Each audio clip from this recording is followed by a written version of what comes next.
नमस्कार, मेरा नाम राकेश कुमार, आप सभी का स्वागत है कुमार राकेश प्ले पे। बात करने वाले हैं ईएमआरएस हॉस्टल वार्डन का एग्ज़ाम जो है वो हो चुका है और आप सभी ने इसका पेपर सॉल्यूशन जो है वो देख लिया होगा और आपको थोड़ा एक आइडिया भी हो गया होगा कि मेरे इतने तक जो है मार्क्स बन सकते हैं एक एक्सपेक्टेड, ठीक है। बाकी इस वीडियो में हम कंप्लीटली इस डाउट को क्लियर करने वाले हैं कि आपकी एक्सपेक्टेड कट ऑफ या फिर अगर हम सेफ स्कोर बोलें या फिर वो टारगेटेड स्कोर बोलें जिससे आपका सिलेक्शन उस नंबर तक जो है होने के चांसेस हैं, ठीक है। उसकी कंप्लीटली बात करने वाले हैं। एग्जाम रिव्यू किस प्रकार का एग्जाम था और एक्सपेक्टेड सेफ स्कोर की तो बात करेंगे, ठीक है। तो शॉर्ट एनालिसिस कंप्लीटली करने वाले हैं, तो वीडियो को अंत तक देखें और चैनल से जुड़े रहें अन्य अपडेट्स के लिए भी। चलिए, अगर हम बात करें दोस्तों, जैसे कि आपके 120 क्वेश्चन आए, 120 मार्क्स थे, जिसमें जनरल अवेयरनेस के 10 क्वेश्चंस थे, रीजनिंग 20 थी, आईसीटी कंप्यूटर 20 थी, पोक्सो और चाइल्ड्रन सेफ्टी जो है वो 10 नंबर की थी, एडमिनिस्ट्रेटिव एप्टीट्यूड आपके 30 के थे और लैंग्वेज यानी कि हिंदी इंग्लिश रीजनल ये आपके 30 नंबर की, 10-10 मार्क्स की, ठीक है। अब बात करें आपका एग्ज़ाम का लेवल कैसा था, तो देखिए जनरल अवेयरनेस जो है वो किसी को हार्ड लग सकता है या फिर ये मान के चलो कि काफ़ी अच्छे खासे क्वेश्चंस इसमें पूछे हैं, ठीक है। अब जिसने अच्छे से पढ़ा है उसने तो कर ही दिया होगा, लेकिन हम मान के चलते हैं कि ये थोड़ा सा आपकी जो है वो मॉडरेट टू हार्ड इसमें जो है हो सकता है। रीजनिंग जो है वो इजी थी, कंप्यूटर जो है वो भी इजी थी, पोक्सो चाइल्ड एंड सेफ्टी ये आपने अच्छे से पढ़ा है तो आपके लिए इजी थी। अगर कुछ टॉपिक्स नहीं कर पाए तो फिर बात ये है कि वो फिर आपको आया ही नहीं होगा। एडमिनिस्ट्रेटिव एप्टीट्यूड इसमें थोड़ा ये है ना कि बाकी जो है जैसे कंप्यूटर है इनका तो हमें सबको पहले से पता है, रीजनिंग का, जनरल अवेयरनेस का, लेकिन ये कुछ नए सब्जेक्ट हैं, इस वजह से जो है इसमें नंबर कम बनने के चांसेस है। लेकिन आपका एग्ज़ाम के लेवल की बात करें तो ये भी आपकी जो है वो मॉडरेट ही था। बहुत ऐसा नहीं है कि पता नहीं कहाँ से क्वेश्चंस आ गए, अगर आपने अच्छे से सिलेबस किया है तो। लैंग्वेज की बात करें तो इसमें जो है वो आपके इंग्लिश किसी को थोड़ी-थोड़ी ये मान के चलो अच्छा खासा लेवल लगा होगा। बाकी हिंदी आपके जो है वो अच्छे से कर सकते थे। ठीक है दोस्तों? अब बात करें आपके एक्सपेक्टेड सेफ स्कोर की, वो भी आपके जो है वो आपके मतलब सब्जेक्ट वाइज़। तो देखिए, सबसे पहले जनरल अवेयरनेस में 7 नंबर उसने किए होंगे, मतलब 7 क्वेश्चन उसने अच्छे से सही से किए होंगे, जिसने जो है वो बहुत अच्छे से पढ़ा है, यानी कि काफ़ी अच्छे से।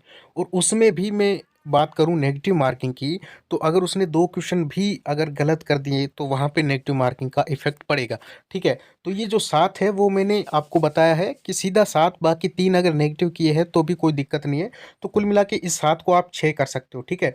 यानी कि 6 मार्क्स जिसने किए हैं या फिर 6 क्वेश्चन सॉल्व किए हैं, तो वो बिल्कुल अच्छे लेवल में आता है। रीज़निंग की बात करें, तो 20 में से 16 क्वेश्चन वो बंदा कर सकता था, जिसने अच्छे से पढ़ा है, कोई दिक्कत वाली बात नहीं थी। कंप्यूटर की बात करें तो 17, अब किसी ने इसमें जो है वो 18 भी किए होंगे, 19 भी किए होंगे, सही किए होंगे, ठीक है? लेकिन मैं एवरेज बात करता हूँ कि ये मान के चलो 16 से 17 क्वेश्चन भी रीज़निंग में, क्योंकि सॉरी कंप्यूटर में, ठीक है? पोक्सो की बात करें तो इसमें 7 नंबर उसी ने किया होगा जिसने अच्छे खासे लेवल पे पढ़ा है, ठीक है?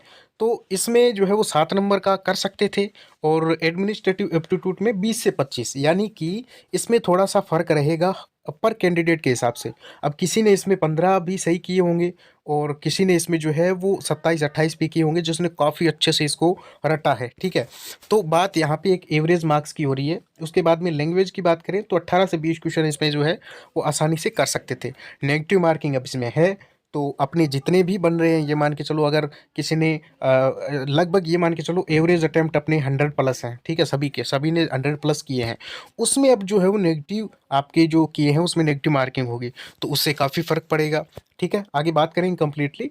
कंपटीशन आपका इसमें एवरेज था। बॉयज़ और गर्ल्स की अलग-अलग सीटें थी, अलग-अलग कट ऑफ जाएगी, ठीक है? एग्ज़ाम लेवल की बात करें तो ईज़ी टू मॉडरेट था आपका एग्ज़ाम, ठीक है? अब बात करें एक्सपेक्टेड सेफ स्कोर, ठीक है? तो देखिए, अब यहाँ पे आप ये 100 मार्क्स अगर किसी के 100 प्लस अगर किसी के सही हो रहे हैं तो उनको तो किसी बात की कोई टेंशन है ही नहीं, लेकिन हम 100 को नहीं लेके चलेंगे, ठीक है? अब देखिए, ये जो आप मैंने यहाँ पे दिया है ये आपके हाईएस्ट मार्क्स हैं, ठीक है? हाईएस्ट बता रहा हूँ आपको।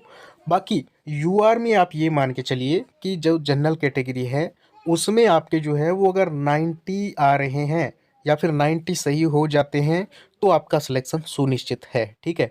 90 95 वाले उनको तो कोई बात की टेंशन है नहीं, बाकी 90 है तो ठीक है। ओबीसी की बात करें इसमें आप -5 कर सकते हो, कोई दिक्कत नहीं है। एससी की बात करें 85 और एसटी 80, ठीक है। अब मैं आपको चीज़ एक बता देता हूँ कि ये +5 जाने के बहुत कम चांसेस है, क्योंकि भाई अगर किसी ने 110 किए हैं अभी जो है वो आपको लग रहा होगा कि काफ़ी ईजी था, मैंने इतने कर दिए। लेकिन आप ढंग से देखोगे ना तो फिर आप जब आज आपने पेपर देखा होगा काफ़ी इजी था, मेरे 100 बन रहे हैं, कल आपके ये 95 हो जाएंगे और परसों आपके होते होते 90 हो जाएंगे। तो ये जो है वो आप अच्छे से एनालिसिस करोगे, अपने आंसर की वगैरह चेक करोगे तो अपने आप जो है वो एक तो एग्ज़ाम देते वक्त और एक एग्ज़ाम के बाद में आपके काफ़ी फ़र्क आ जाता है, ठीक है। तो वो तो एक कॉन्फिडेंस बोलता है या फिर ओवर कॉन्फिडेंस हो जाते हैं। तो बात ये है, कुल मिला के अब मैं आपको एक चीज़ बता देता हूँ कि आप अपने मार्क्स ज़रूर शेयर करें कि आपके कितने मार्क्स जो है वो आ सकते हैं, इतने जो है वो सही हो सकते हैं, ठीक है। तो आप जो है चैनल से जुड़े रहें, नेक्स्ट वीडियो आपके किसी और टॉपिक पे होगी इसी से रिलेटेड, ठीक है। तो चैनल से ज़रूर जुड़े रहें। ओके, धन्यवाद, नमस्कार।